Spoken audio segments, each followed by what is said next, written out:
Okay, so how can we tell if it's a right triangle? Well, the Pythagorean Theorem says that if it's a right triangle, the leg squared plus the leg squared is equal to the hypotenuse squared. If it's not a right triangle, then the hypotenuse squared might be bigger than this sum of the squared legs, or it might be smaller. So imagine if the hypotenuse is bigger, then that means that these legs are opening up at a bigger angle. So if the hypotenuse squared is greater than the sum of the squares of the legs, if the hypotenuse is bigger, boom, boom, that's longer, this angle is bigger, that means obtuse, because that's going to be more than 90 degrees. If the hypotenuse squared is smaller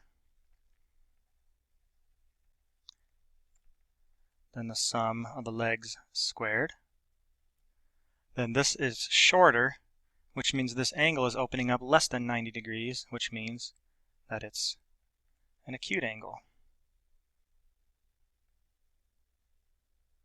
Who knows how to write the word acute? Not I. Okay, so I'm going to move that information up here, and then keep in mind the only one that's really called a hypotenuse is if it's a right triangle. So when I have h squared here and h squared here, I really mean like the thing that could be the hypotenuse but is really not the hypotenuse. Okay, so now let's look at this. This one is the one that, and that's always the longest one that could be the hypotenuse. So 27 squared, how does that compare to 19 squared plus 18 squared? Well, I don't know 27 squared in my head, but I know it in my calculator. Did I type that right? 27 squared is 729. Weird. 729, how does that compare to la-di-da, 19 squared is 361, and 18 squared is 324, and if I add those together, 324 plus 361, I get 685.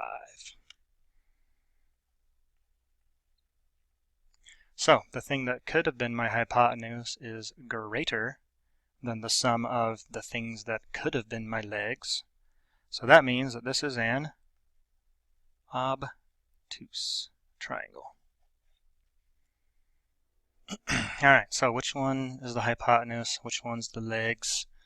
Well, these two are the same, so neither one of those can be the longest. And square root of 3 is bigger than square root of 1. Square root of 1 is 1. So this is 11 times something bigger than 1, so this one's the biggest. So 11 times the square root of 3 squared. How does that compare to 11 squared plus 11 squared? Alright, well, 11 times the square root of 3 squared means 11 radical 3 times 11 radical 3. And this is 121 plus 121. So commutative property of multiplication says I can do the 11 times the 11, get 121. Square root of 3 times the square root of 3 is square root of 9, which is 3. So 121 plus 121 is 242. And 121 times 3 is 363. It's bigger. This was the potential hypotenuse, so that's obtuse. Not right.